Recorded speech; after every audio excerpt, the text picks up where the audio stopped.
If you're feeling like this journey is too much and like you're losing hope, like you're feeling stuck and you don't know which way to turn, we've all been there. And in today's episode, we want to discuss with you how to overcome that. Hey guys, I'm Michael, And this is Iris. and we're Twin Flames in Union. And in today's video, we want to share with you overcoming hopelessness and feeling stuck on the journey and how to reach the next level and how that breakthrough. So a good question is why does it feel like you get stuck, or why does it feel like your hope fades? And a lot of times this is a very common theme to feel. I know we feel it. We've definitely experienced it, and it's a cycle, right? It's like if you're not feeling completely stabilized in that feeling of hope and faith, it's going to constantly be tested. And when you're not able to hold that core of what that is, it's an invitation to go deeper, and it's an invitation to strive to understand it in a deeper, in a more grounded way. And I know when I experience these things, a lot of times it's me forgetting who I am and what it is that I am trying to embody. And that's a very natural thing, I think, to not have, if it's not anchored fully, to forget. But when you forget, it's an invitation to go even more expansively into what that is that you're trying to understand and master. And for us, that's a lot of times it's the faith and knowing that it's gonna be good, it's gonna be great. You just have to keep inviting it in, and you have to keep working deeply towards that, doing mirror exercises and with your coaching, working in the community, however you go about it, right? And that's the invitation. Just go deeper, and eventually you're going to claim it, and it's going to be there, and it's going to be solidified, and you're not going to have to waver. It's going to be embodied, and it's going to be completely yours. Mhm. Sometimes the root of that feeling is because you think that you are losing something, or you feel that you're exhausted, or you are giving up. It's just you need to think that if something is really heavy and feels terribly, I felt in that way a lot of times, like this is too much, right? And I lost faith, or I lost trust, that I don't feel a lot of support. But at the end, it's just another challenge, because when something really feels bad and you are doing your inner work, that's something important. If you are working, you are healing, and you are doing your inner work, something big is changing. You're making a big shift in your life. So the root of that feeling is that you are achieving something greater. The first thing you need to think is like, okay, I'm going to cross this, and in the other side, I'm gonna feel better.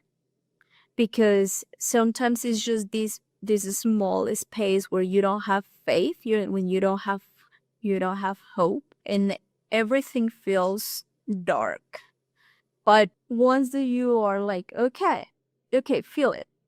It it feels terrible, but everything has a solution, and you have the solution in your hands with the mirror exercise, with all your inner work, right?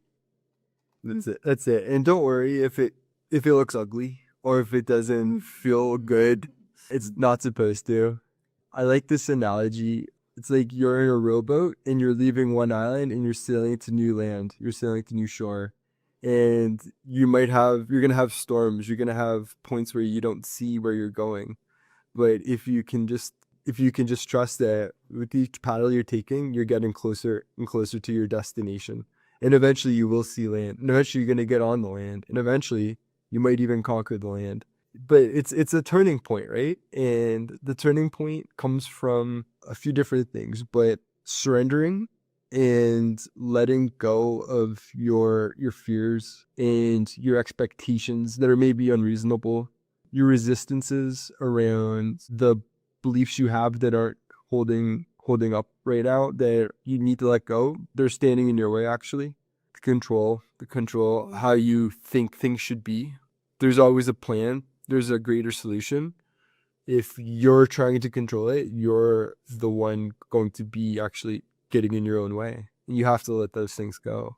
It's a very steady balance of surrendering, listening, and waiting for the signs to know when to proceed. But it can be done. And it's a very delicate dance, especially at first, because if you're not used to listening and trusting your intuition and looking for the signs and the signals, it's going to feel very foreign. And naturally so, right? If you'd never operated from a place like this before, how would you know? So it sort of takes a bit of practice, and it takes a bit of faith to be open to doing it this way.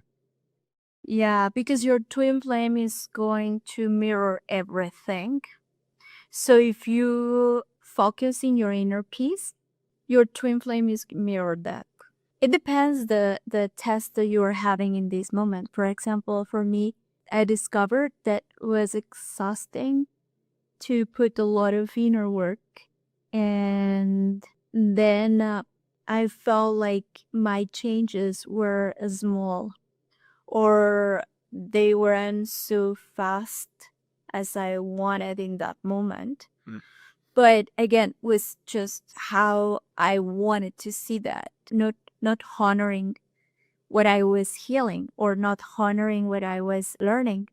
So the way that you are going back into your peace and your this hope, and how you are going to make your twin flame back to you, or how you are going to meet your twin flame if you don't know who is him, is exactly in that way, that you need to reactivate all these areas where you see darkness. You need to focus in, hammer those areas that you think that you already healed but nothing changed. It's something doesn't feel that is changed, is because I need to be more present there, because I'm lost in something. You need to be a hunter of your healing, not with your twin flame or whatever, not just with your healing, with loving yourself and just embracing the idea that you really want to change. Because sometimes I notice that I lost hope when I felt like, okay, this is not going to change, or this is going to be like always, or, like I did my inner work, I was doing it, but I didn't trust in it. So you need to embody everything. In this path, you need to embody what you want to receive. Yeah. Yeah. So if you're feeling just like you're done with this, you don't need to feel that way. You don't need to abandon hope. You don't need to give up on the journey. Just look at it like, what is the lesson you're trying to heal? And there's always a new layer. It's an onion, right? And if you haven't gotten to that next layer, it's an invitation to say, hey, what is it that I'm not seeing? Like, there's something here. There must be something stuck, or there's something I'm just not seeing. And sometimes it's just a nudge. You just get a little glimpse, or sometimes it just takes a moment, or it just takes a quick experience of something to happen, and then you get it. But it's like you've climbed up all this way, you've climbed to the top of the mountain, and you're just a few steps from the top, and you're like, it's not working. That's what it's like. You've already started. Don't abandon yourself. You're too great for that, and you're too special, and the path is too important. It's an ascension path. So it requires a lot of things. You're burning a bunch of limitations in your consciousness. You're burning all of them. And that's not an easy feat. That's a spiritual warrior to be able to do that. So congratulations for you for having the heart and the will to do that. That's amazing. Yeah. All right, guys. I hope you like this video. Like and subscribe if you haven't. Leave a comment if you would like. And there's a twin flame test below. Please take it if you haven't already. And we'll catch you in the next video. Thank you. Thank you. Bye-bye. Bye.